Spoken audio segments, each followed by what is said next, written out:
I wanted to introduce Bobby Brooke Herrera.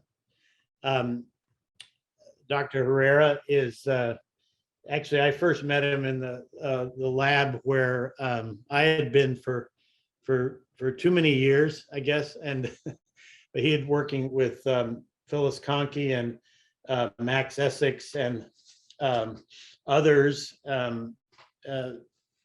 finishing up his PhD, and he's gone on to postdoc and other positions, and as even the CEO and co-founder of a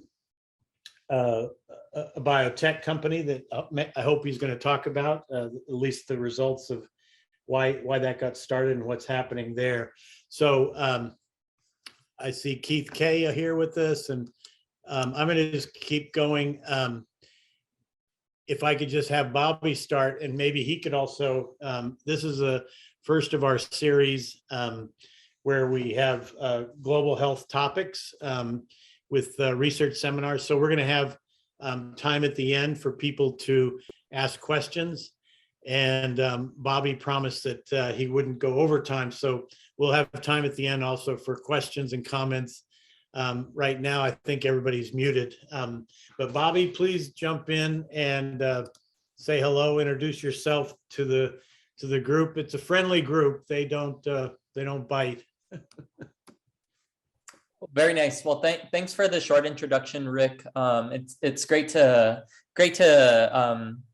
get to speak to you. Thanks for the opportunity. I very much look forward to walking you through my seminar.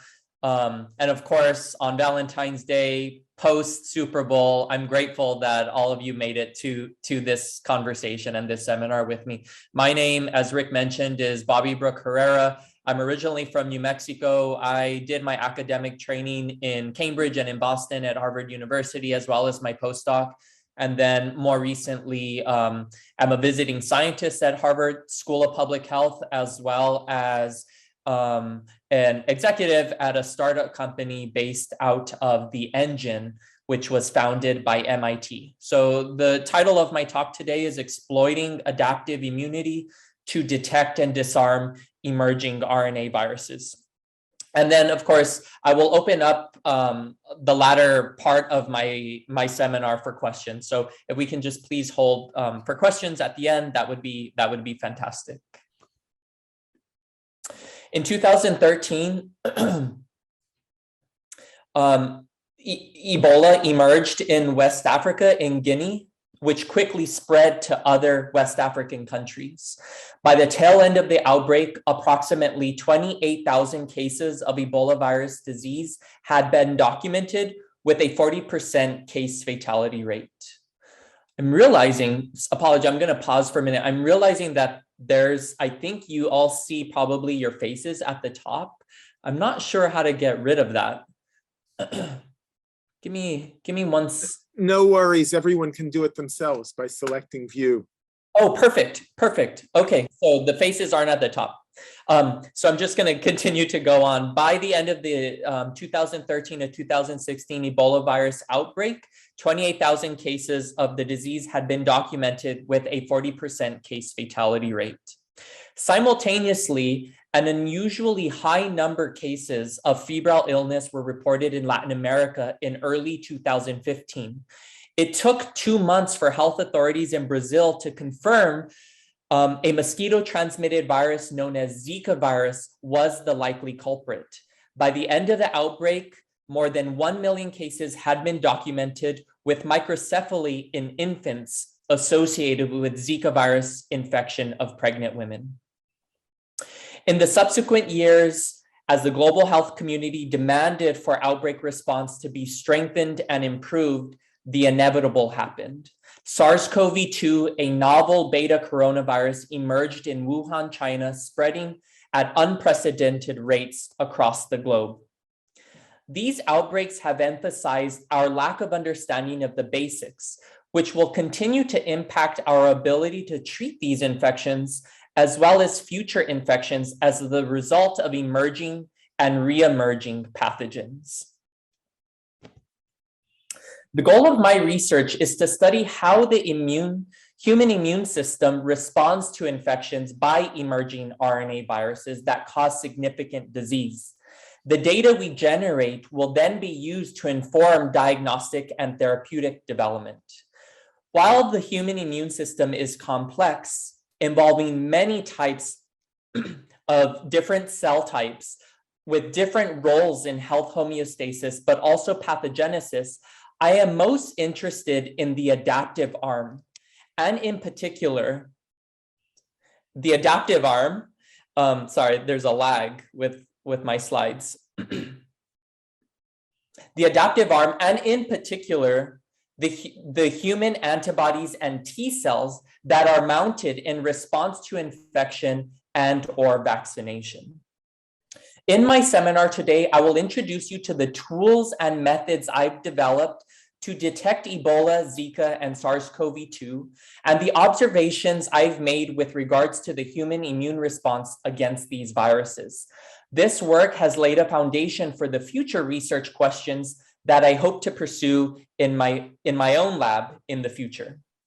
I'll start in chronological order as these outbreaks popped up, starting with the Ebola virus epidemic. When Ebola hit Nigeria with its population of 200 million, there was fear that there would be an expansion of deadly infections throughout the continent. However, the country did a fantastic job containing the virus.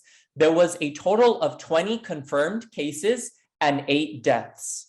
Working with colleagues at Harvard School of Public Health, we recruited 3 of 12 survivors and probed their antibody response against the Ebola virus surface glycoprotein known as GP1.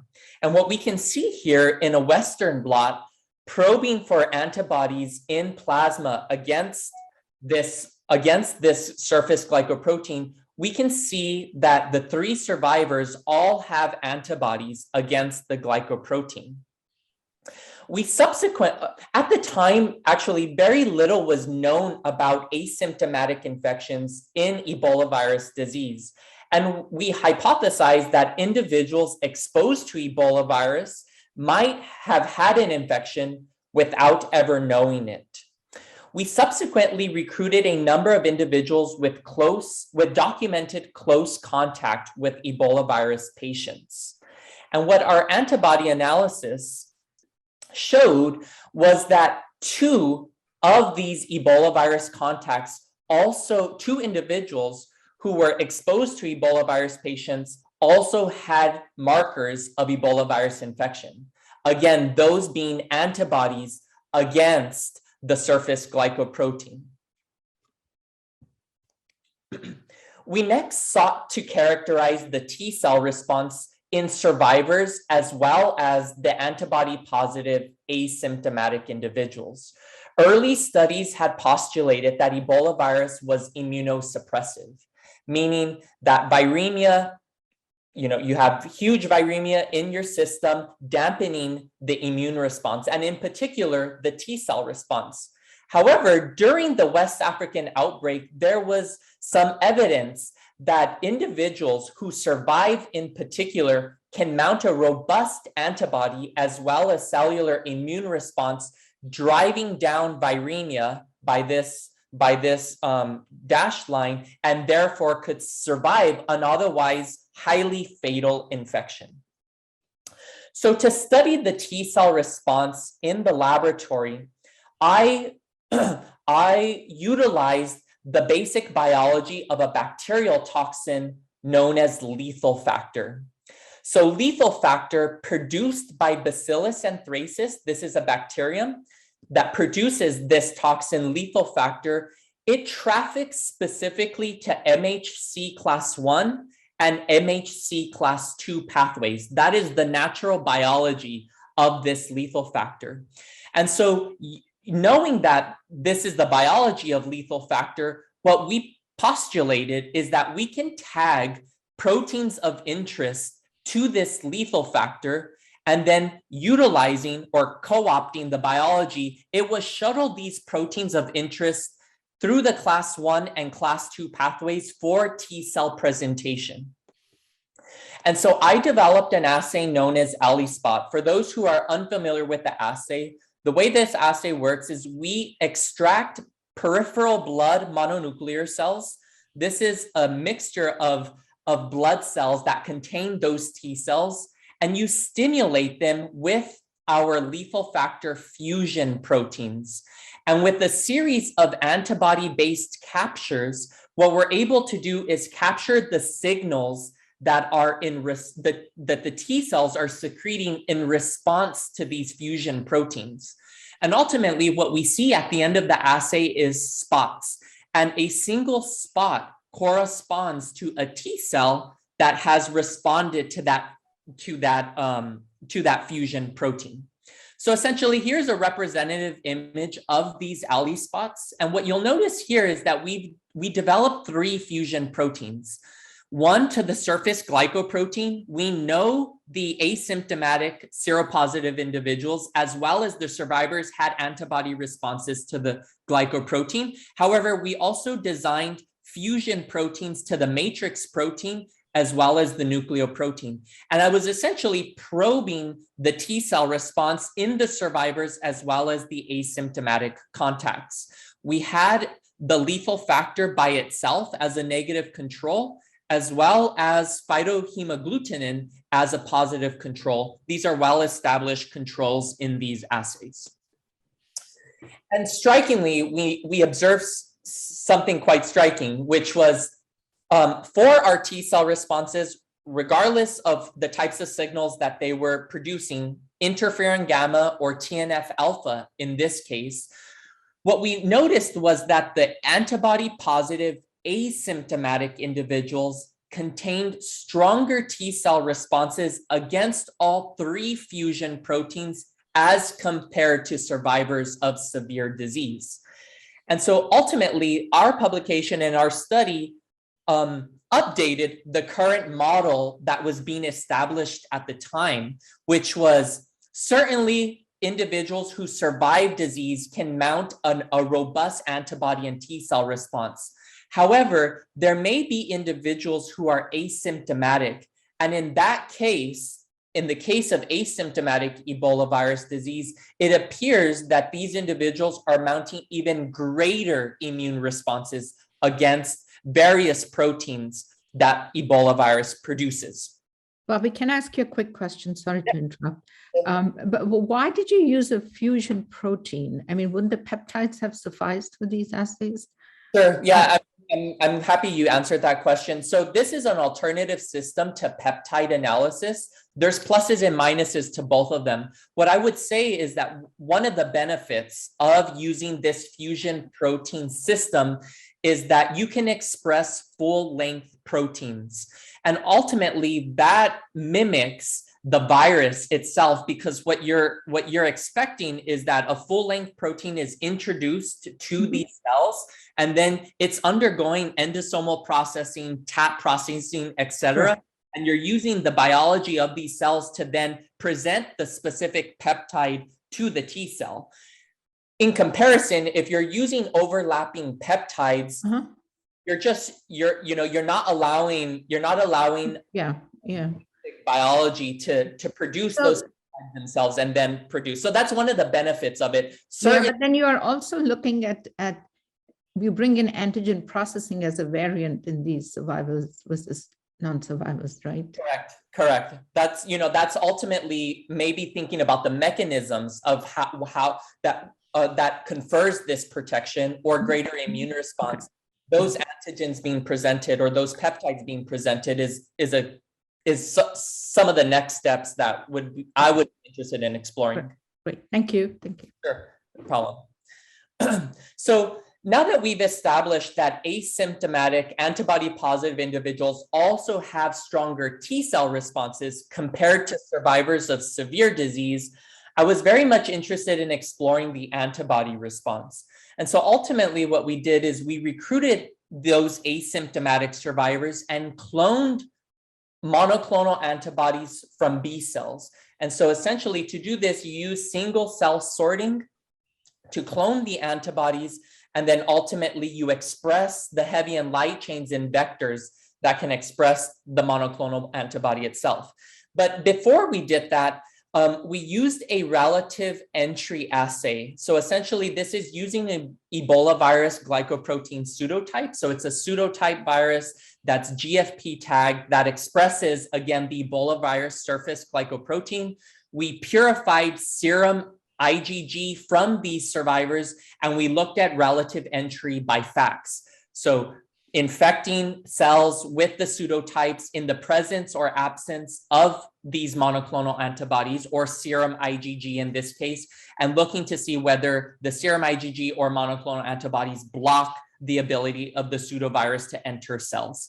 And so essentially what we see is that EBD-C4, so this is an Ebola virus asymptomatic contact, it appears to have stronger serum neutralization of the Ebola virus pseudotype as compared to Ibanga, which is a monoclonal antibody that has been approved by the FDA for treatment of Ebola virus disease. It was only recently approved in 2020. And then we also use normal donor control serum as a control.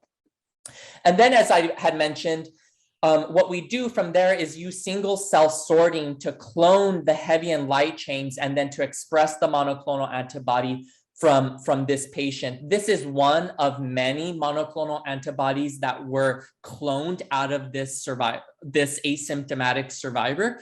And ultimately what we see, again, using this relative entry, or in this case, a neutralization assay, we can see robust neutralization of a pseudotyped virus in the presence of this monoclonal antibody as compared to an antibody specific to dengue virus 2. And so in part, in summary, there are 3 points. Exposed individuals contain Ebola virus specific antibody as well as T cell responses. The antibody positive asymptomatic contacts have stronger Ebola virus specific T cells compared to survivors of severe disease. And then ultimately, monoclonal antibodies harvested from these antibody positive asymptomatic contacts appear to effectively neutralize Ebola virus pseudotypes in the lab.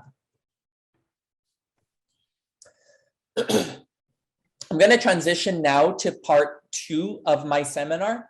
As Zika virus was sweeping across Latin America, we took a step back. We knew Zika virus was first identified in Africa, but one of the questions was, why had we not recognized Zika virus related microcephaly on the continent? Was it because Zika virus was no longer circulating in Africa, or was there some other reason? Those were some of the questions we sought to answer. I was part of a research group with a long history of doing research along scientists and doctors in Senegal and Nigeria, West Africa. Over the course of many years, thousands of serum samples had been collected in various cohorts in Senegal and Nigeria.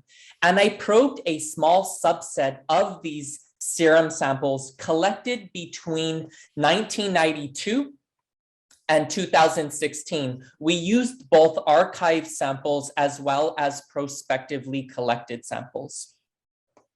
And what I want to highlight are 2 points. Out of 492 plasma samples or serum samples that came from a female sex worker cohort in Senegal, a malaria cohort in Senegal, or an HIV cohort in Nigeria, we recognized that there was low levels of Zika virus circulating amongst these individuals as detected by Zika virus IgM, which would indicate an acute infection or a recent infection of Zika virus. So of 492 samples used in this study, we showed that there was a 6.5% prevalence of recent or acute Zika virus infections in these samples. And intriguingly, another flavivirus, Zika virus cousin dengue virus, there was a slightly higher IgM prevalence, 9.3 in these samples. So as we did with regards to Ebola and what my research program typically focuses on, we next sought to characterize the antibody and T cell responses in some of these patients and some of these samples. Of course, there was a conflicting hypotheses on how the immune response would work in the context of flavivirus infections. And so it's a little more complicated. I'm going to try to take these next two slides a bit slow so that we can all understand it. But if you can imagine, these viruses are transmitted by mosquitoes, and in one's lifetime, a person is potentially exposed to dengue or Zika and vice versa at various time points in their life. Meaning one can become infected with dengue 1 in 1 year and 5 years later become infected with Zika subsequently. And so ultimately, the way that the immune response had been postulated to work was that in a primary infection, primary dengue virus, you mount a very robust immune response.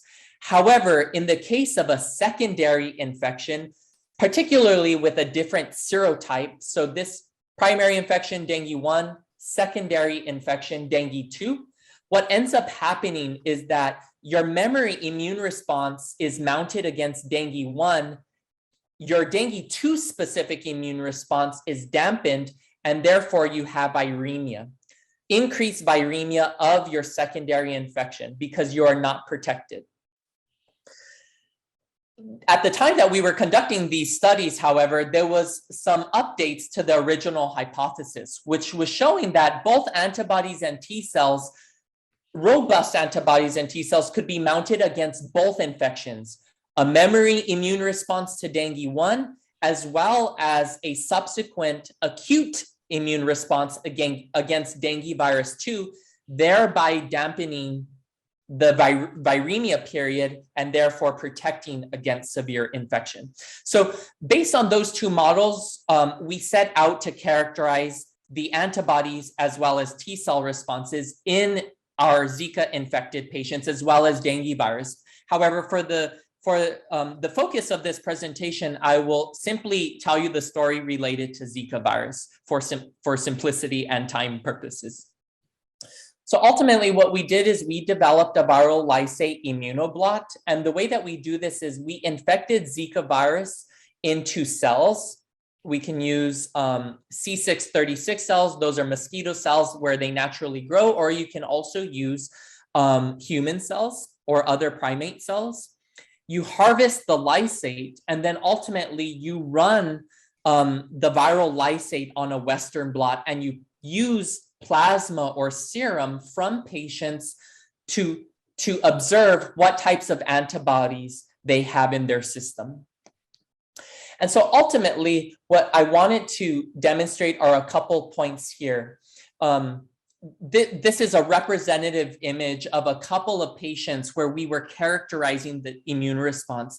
And we actually had longitudinal samples collected from various patients over the course of up to 5 years. And so I highlight this box in red to highlight 2 points, starting with this immunoblot on the left. What we notice here is that this individual had no pre-existing immunity to a flavivirus as demonstrated by this blot, as well as we were unable to capture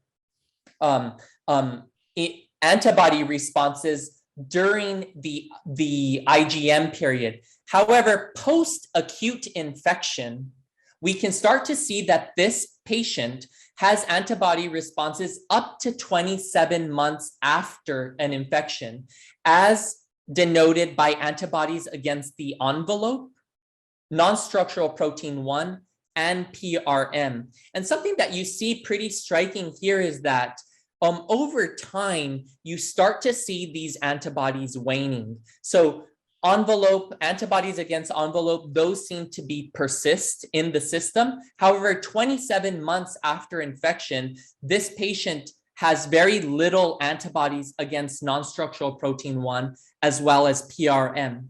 However, for a patient that does have pre-existing immunity, as well as we were able to capture antibodies against envelope during the recent or acute phase of infection, this patient actually had robust immune responses up to 44 months after their recent infection against the envelope, non-structural protein 1, as well as PRM. So a couple of points here to summarize. Number one is individuals who are infected with African Zika virus appear to have antibodies that persist many months after infection.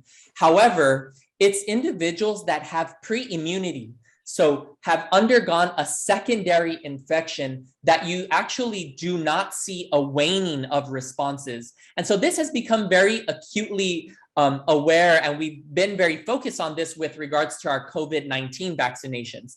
Our boosters are helping us and are helping our systems produce persistent antibodies. And this appears to be the case with regards to these flaviviruses. We were also interested in looking at the T cell response, something quite striking. It mimics what we saw previously with regards to the antibodies. I'm just gonna brush over these results. Again, using our fusion protein ELISpot assay, we were characterizing T cells that were collected longitudinally.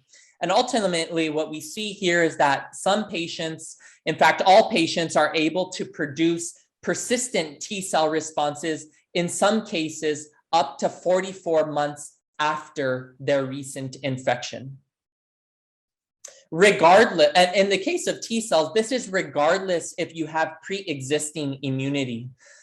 So you can compare, for example, patient 2, which does have pre-existing immunity. They have T cell responses up to 44 months after their recent infection. And then patient number 5, they have no pre-existing immunity. However, they do have T cell responses 48 months after their recent infection. So unlike antibody responses, T cells seem to persist over time regardless of pre-existing immunity. And that is also something that has been highlighted with regards to exposure to COVID-19. Finally, what we Sorry looked... to interrupt again. Did you do a B-cell ELISpot here? We did not do B-cell ELISpots. These are T-cell ELISpots. That would tell you if your B-cell memory was around, right? That would be... Correct. Yeah. Correct.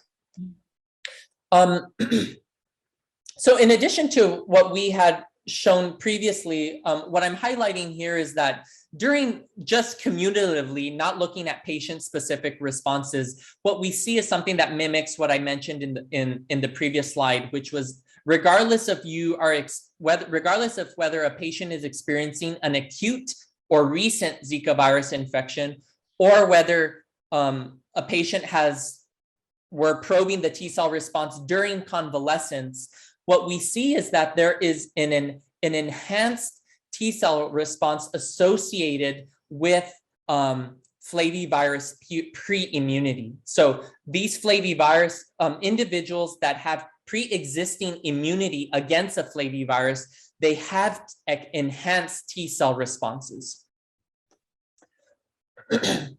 Moreover, this led us back to the original question, which was, we now have established that Zika virus and many other arbovirus, such as dengue virus and another mosquito-transmitted virus, chikungunya virus, we know there is low-level continuous infections occurring in West Africa.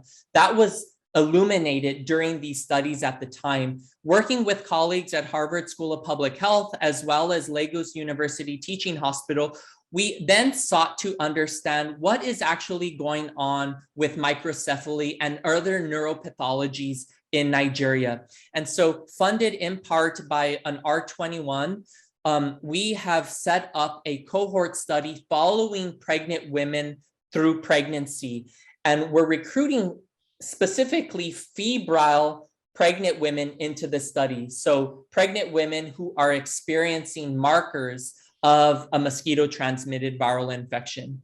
And here are some preliminary results that have come to the table in the past few months. We have recruited around 700 pregnant women into this study, of which 113 have been confirmed as having Zika virus infection, dengue virus, chikungunya virus, or some combination of the two at the time. And what we are starting to see, as we follow these pregnant women through the course of their pregnancy, is that there is a small subset of pregnant women that are producing children with neuropathologies, including microcephaly. And so this, again, is data that we are generating in real time, showing that, yes, these viruses do circulate in West Africa, and it appears that the virus is associated with neuropathologies, in addition to the Asian Zika virus, which we already know through the course of the Zika virus outbreak in Latin America. And in in a follow-up study as well, we also looked at the impact of Zika virus infection in adults. And to do this study, we went to Brazil.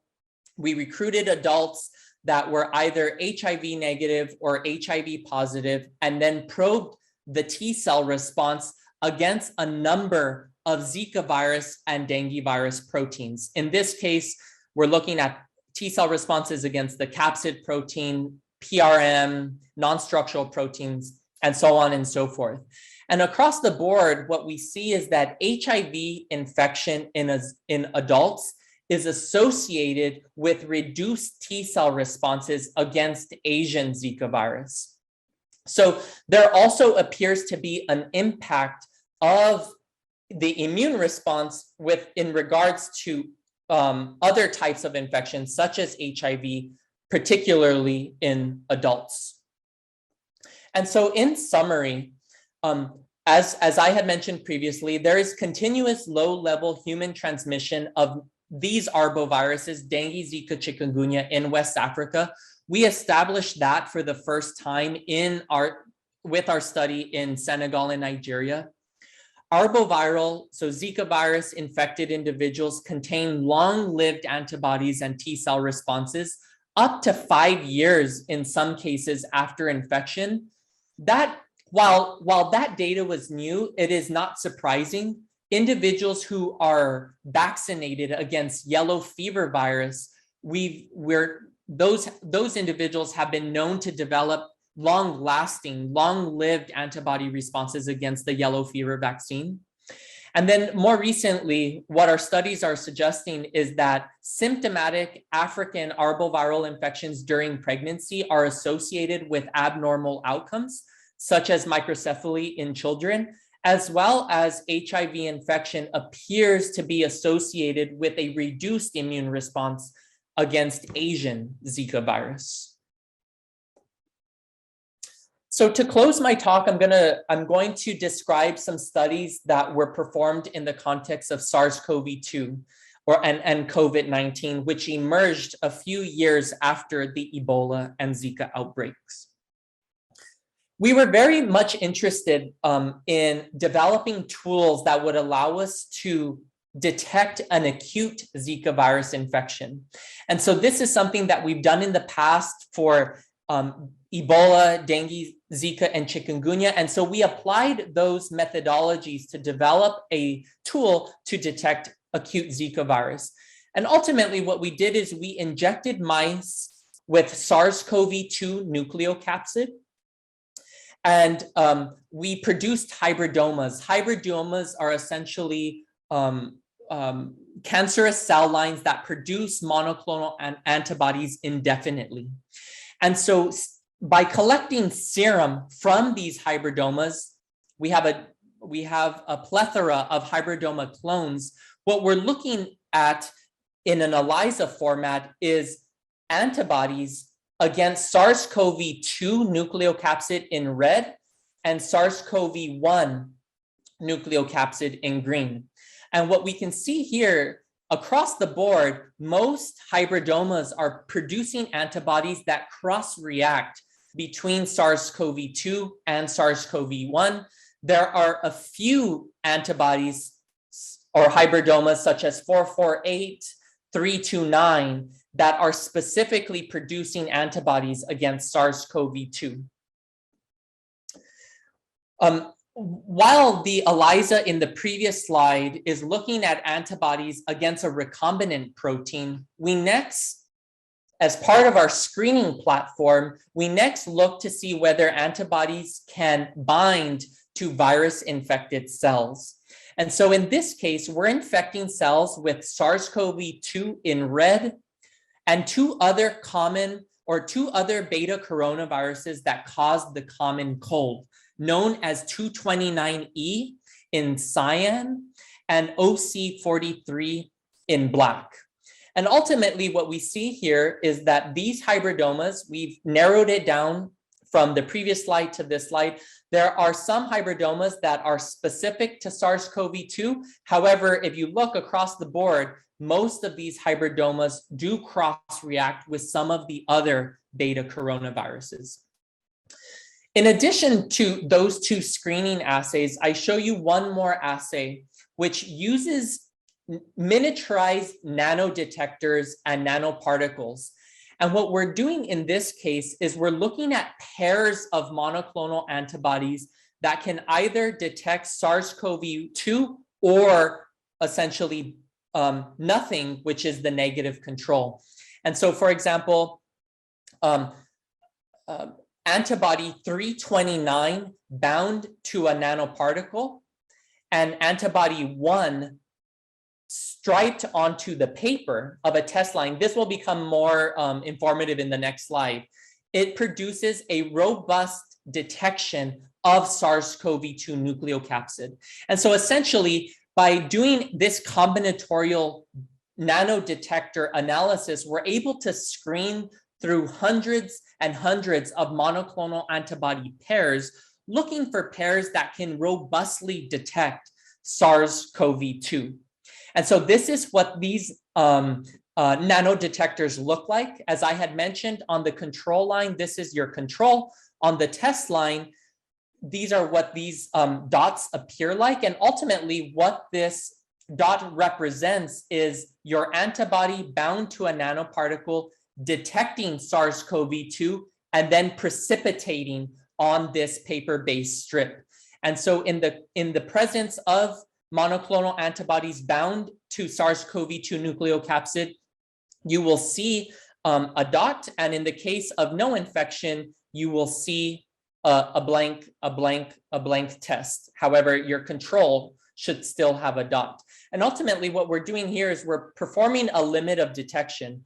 We're looking to see how low of SARS-CoV-2 nucleocapsid can we go in order for us to detect, using this system, the protein of interest. And ultimately, what we're showing here is that we can detect down to 0.48 nanograms per mil using these two antibodies, antibody 1 and antibody 453, that were produced from the mice injections of SARS-CoV-2 nucleocapsid.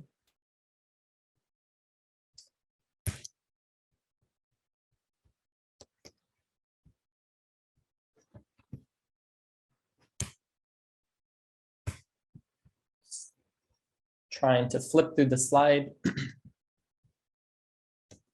Okay, so as we were developing the nanodetector, the rapid test for SARS-CoV-2 antigen, we performed an epidemiological model, which essentially demonstrated that frequent antigen testing or frequent testing of SARS-CoV-2 during the acute phase of infection, based on data collected from Massachusetts, Los Angeles, New York, and Brazil, frequent antigen testing can actually reduce the levels of active infections, hospitalizations, and deaths.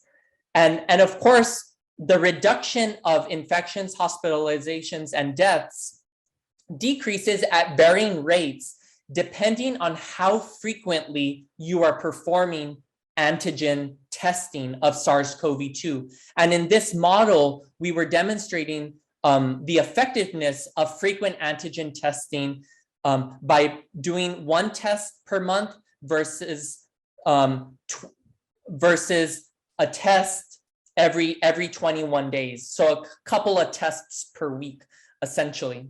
And so to then use the system, our nano detector system, with the idea of high frequency testing, we sought to establish this protocol in a real world scenario in which we were recruiting patients from a co-working space in Cambridge, Massachusetts, that would undergo a self-swab at home. If they tested negative, they could report to work, and they would do this self-testing twice weekly. However, if a patient collected a swab and they tested positive using our rapid antigen test, then they would not report to work, they would quarantine at home, and then perform self-testing for the next 10 days, for up to 10 days. Post 10-day quarantine period, they could then report to work and follow this schema. And so we recruited thousands of nasal swab samples collected over a 6-month period, again in Cambridge, Massachusetts. And here is some of the data that we collected from 15 infections. It's a lot to look at, so I'm going to focus on the graph at the far left, which is a patient ID1. Ultimately, what we see here in red is that we cannot detect the acute infection using our antigen test at day 1, which is during the asymptomatic phase of COVID-19, whereas RT-PCR, these two hashed lines in purple and green, we are able to detect SARS-CoV-2 during the asymptomatic phase. However, at day 2 of infection, a rapid antigen test can robustly detect SARS-CoV-2, and particularly between days 2 and day 7 of infection. And then you see this dramatic decrease in antigen detectability post 7 days of infection. And so we have all become very familiar with COVID-19 testing, and this has this sort of recapitulates what we know. Antigen testing, not so great at detecting a COVID-19 during the asymptomatic phase. However, during the acute phase, days 2 to day 7, it does a tremendous job of detecting those infections. And then it appears like after 7 days of infection, antigen detectability sensitivity significantly suffers, whereas RT-PCR can continue to go out to detect that infection. I think some of the interesting points to summarize here is that, again, all of this was very novel at the time that we were performing these studies. But then in addition to this, more importantly, what we showed is that twice weekly self-testing in a co-working space can identify these 15 acutely infected individuals and then quarantine them such that the co-working space can remain operational. So that was one of the big successes of this study, working in partnership with the co-working space here in Cambridge, Massachusetts. And I'm going to finally finish off my talk in the last 5 minutes with regards to a T-cell study that was performed with partners at Lagos University Teaching Hospital. So as you've noticed over the course of my seminar today, I am very much interested in characterizing T-cell responses as well as antibody responses once we've developed the tools to detect these infections. And that was the case for this study here being presented. And this is ultimately, we were recruiting healthcare workers into this study and then characterizing their T-cell responses. Of course, most of these healthcare workers at the time that we were recruiting them had already been vaccinated. So we're looking at T-cell responses post-vaccination. And what I'm showing here is a summary of results from around 113 recruited post-vaccinated healthcare workers. I'm going to take a step back. As we all know, most vaccines, and in particular, the vaccines that were administered in these sites, they're producing antibodies against SARS-CoV-2 spike. However, I have developed a system that can probe against SARS-CoV-2 nucleocapsid. And I did that for a couple of reasons that will become clear as I move down this slide. But again, I'm using the fusion system, so the bacterial toxin fused with full-length SARS-CoV-2 nucleocapsid, and then characterizing T-cell responses post-vaccination. And ultimately, what we notice is that of 113 healthcare workers that were recruited into this study post-vaccination, 34.5%, so a pretty high bar, a pretty high percentage of individuals are producing specific T-cell responses against SARS-CoV-2 nucleocapsid. So essentially what this highlights is that this T-cell assay can detect COVID-19 even in the absence of, or even in the presence of vaccination. So it's an important tool to probe immune responses post-vaccination, because it would be very difficult to probe whether a person was infected or vaccinated based on SARS-CoV-2 spike alone. And I think that's one of the benefits of using a T-cell response to a different protein such as the SARS-CoV-2 nucleocapsid. And one interesting observation, this is my final slide with regards to COVID-19. One interesting observation that we noticed is that we were collecting samples from healthcare workers from 5 sites in Nigeria. And what we see based on the illumination of a T-cell response is that the percent of COVID-19 differs pretty significantly across hospitals in Nigeria.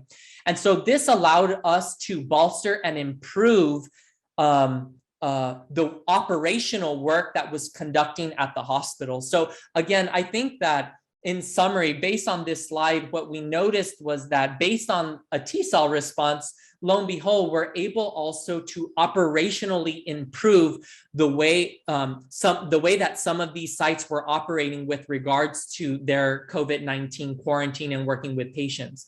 The idea is to, bring down the level of infection of healthcare workers in these particular sites that showed robust infections of healthcare workers, as compared to some of these other sites which had the normal levels of COVID-19 based on population surveys.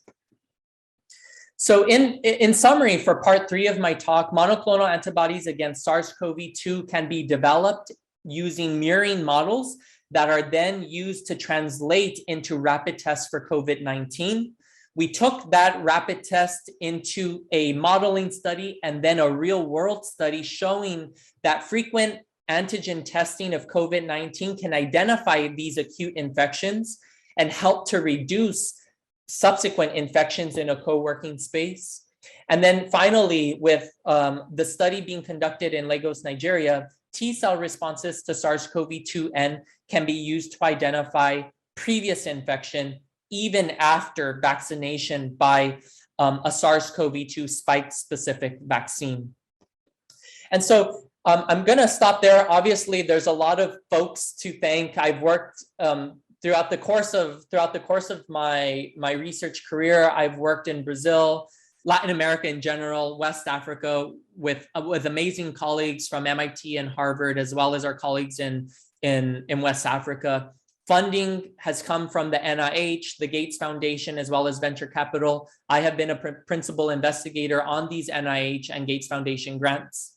And with that, I'd like to stop there and thank everybody for your time, and happy to answer any questions that may have arisen during the course of my talk.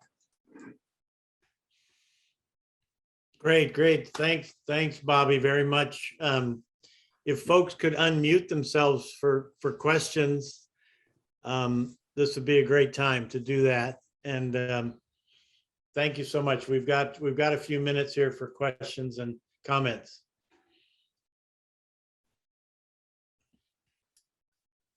Yeah, I would have one. Sorry. Go ahead. No, Anna, go ahead. That was a great talk. I'm curious, you gave a number about the sensitivity of your SARS-CoV-2 antigen test. I'm wondering, how does that compare with some of the commercially available tests that are out there? I'm just curious.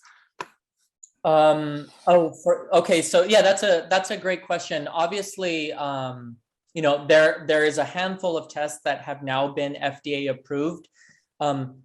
Looking at limits of detection as well as some other studies, you really want an antigen test to fall somewhere between 30,000 to 40,000 copies, genome copies. That would be a great limit of detection that would translate clinically to being able to capture these clinically. So when developing an antigen test for sort of any disease, not even SARS-CoV-2 specific, when you're running your analytical studies, you're looking in an antigen-based test to capture anywhere between, I would say, 30 to 40,000 copies of the genome. Now, that goes back to RT-PCR. As I had mentioned in our study performed in Cambridge, Massachusetts, RT-PCR, unlike an antigen test, can capture individuals during the asymptomatic phase of infection.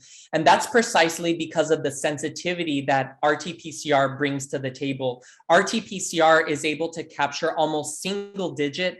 We're talking about 20 to 1,000 genome copies as compared to 30 to 40,000 for an antigen test. And so because of that enhanced sensitivity for clinical gold standard RT-PCR, that is precisely why you're able to capture SARS-CoV-2 virus and any other virus primarily during that asymptomatic phase when your system, the body, doesn't have that much viremia in them. So I hope that, I hope those connections are made as to why PCR is so sensitive as compared to an antigen test. And then moreover, why we were able to detect asymptomatic infection with PCR, but not with the antigen test. And so that has been shown with our test, but also many other tests that have come to the market over the course of the pandemic. Yeah. Hi, Bobby. Thanks so much for your talk. Very interesting. And particularly like the ELISpot part, I've done a lot of those. So first question on that end. So your TNF production that you see, how do you know it's T-cell produced and not monocyte produced? Yeah, that's a fantastic question. And obviously in this presentation, I didn't show subsequent experiments that were performed, but in the context of the Ebola virus study, we isolated both CD4 and CD8 T cells and then did the ELISpots. And similar to the results that I presented in the presentation today, we see those results capitulate specifically for CD4s as well as CD8s. But you're absolutely right. When you're looking at when you're doing an ELISpot against a peripheral blood mononuclear cell pool, you can't specifically say this is as a result of the T cell CD8. It could be any monocyte in that pool. Right. And so again, the beauty of the assay, though, is that you can specifically harvest and isolate a CD4 T cell, a CD8 T cell, or some other cell, macrophage, monocyte, etc., and then perform that same characterization, not only for TNF or those cytokines, but many other cytokines, IL-6, etc. So there's sorry, thanks for that. Second question, I had from the title understood that you found a system to detect viruses that you don't know are underlying the infection. Maybe I misunderstood the title, but if you meant that, are your nano detectors then basically your screening tools that you use? Or how do you identify an underlying infection if you don't know the cause and what you should look for? What proteins you should add into your system to detect T-cell or antibody responses? Sure. A couple of points to speak to your question. My talk really was focused on demonstrating assays and tools that I've developed over the years that are then used to detect these infections. There are a couple of ways that we are trying to identify or trying to do multiplex detection. And so something that I didn't demonstrate in this talk is, in addition to hybridomas, so murine derived hybridomas, we've developed monoclonal antibody pairs that are translated into those nanodetectors that can distinguish between viruses. So we are able to distinguish between the dengue viruses. We know dengue virus circulates as not a single virus. There are 4 subtypes, and we have monoclonal antibody pairs in conjunction with nanoparticles that can distinguish dengue 1 from dengue 2, dengue 3, dengue 4, Zika, and so on and so forth. So that is one method and one tool where these monoclonal antibodies in conjunction with a nanoparticle can be used to distinguish multiple viruses. And in the context of febrile illness, so patients presenting with fever, there is added benefit of being able to distinguish an infection from other infections. It's as important to say you're infected with Zika and not infected with dengue, Zika, or chikungunya, for example. So that's one example of how we can utilize these tools to sort of do multiplex screening in an assay. And it is some of those assays that we are developing currently. It's undergoing current development. Thank you. I have a Admini? quick question. Yeah.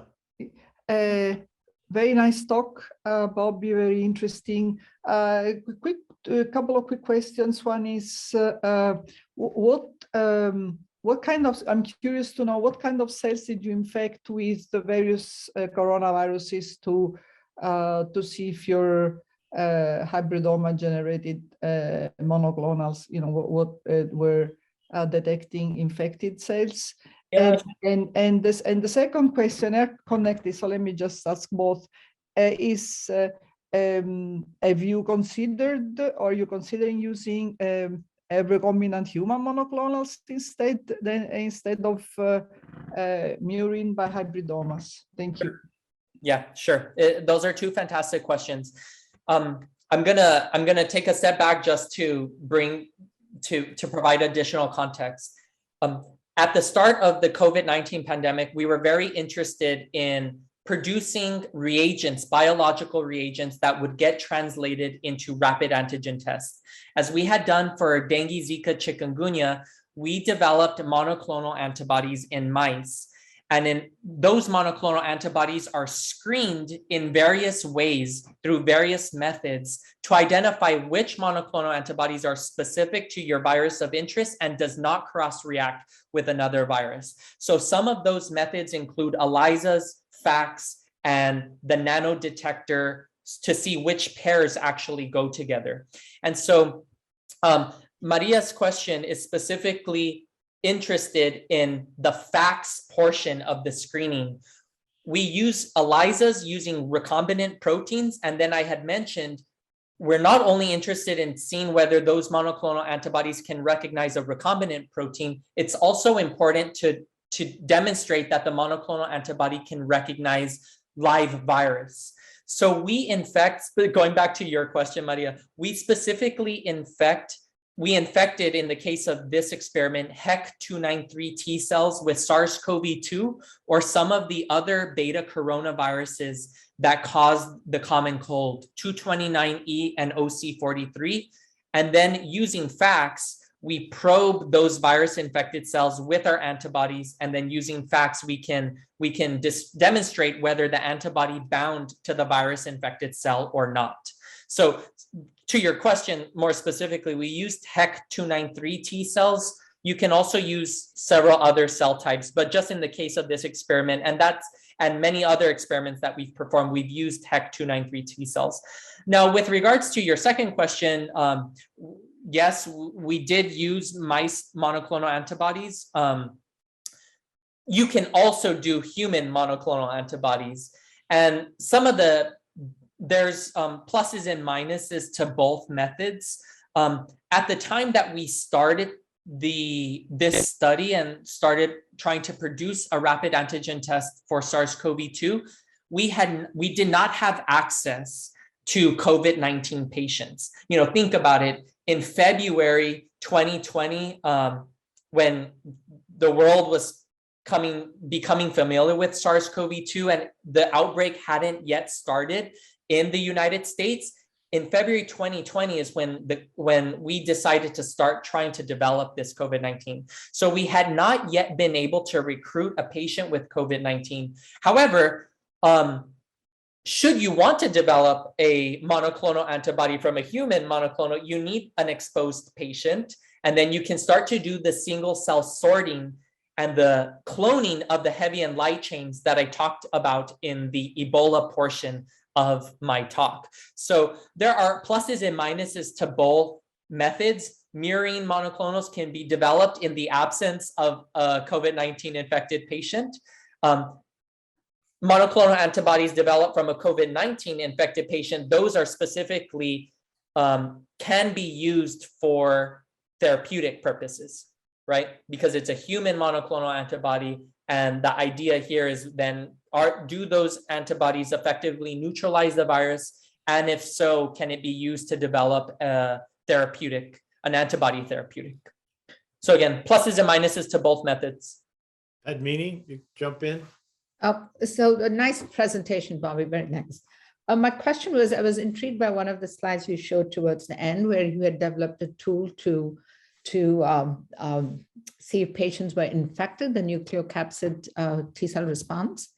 Were you able to then look at these individuals and glean sort of any information whether a previous infection modulated your vaccine response for the better or for worse? Yeah, sure. I believe this is in the context of COVID, which the final portion of my talk. As I had mentioned, most COVID vaccines are against SARS-CoV-2 spike. Yeah. And so one of the benefits of the T-cell assay against SARS-CoV-2 nucleocapsid is that you can probe for COVID-19 infection even post-vaccination. So that's one of the benefits. Now, this study is ongoing with colleagues at Harvard School of Public Health, and those are, specifically to your question, those are some of the questions that will be illuminated in the subsequent weeks and months as we move through this. But I, like you, am thinking about pre-existing immunity. We know beta coronaviruses circulate throughout the world seasonally. So how do those coronaviruses, how does that impact the immune response? Obviously, all of these healthcare workers have been vaccinated. And either these individuals had a previous exposure to SARS-CoV-2 or after vaccination exposed to SARS-CoV-2. So how is the T-cell response in particular, but also antibodies, how is that being modulated, in either scenario? So it is some of those questions that I am also very interested in thinking about that do require further follow-up. But again, I think more importantly, like a foundation has been laid, and those are the types of research that I'm interested in pursuing in the future. Yeah, great, thank you. Great, thanks so much.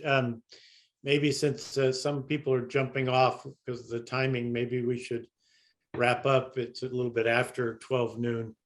But thank you, Bobby. And in your honor for New Mexico, you can see my background is a bird refuge in New Mexico. Bobby's from way south in New Mexico, what we call real New Mexico, not in the big city in Albuquerque. But thank you, Bobby, for the seminar. It's very enlightening. He covered a lot of ground, a lot of countries, a lot of viruses, a lot of techniques. We really appreciate it. And thank you all for coming. There's Dr. Conkey also. Yeah, that's right. Welcome. Thank you all. Thank you, Bobby. Thanks a lot. We have this recorded for those that want to spread it to others that couldn't make it today. Thank you.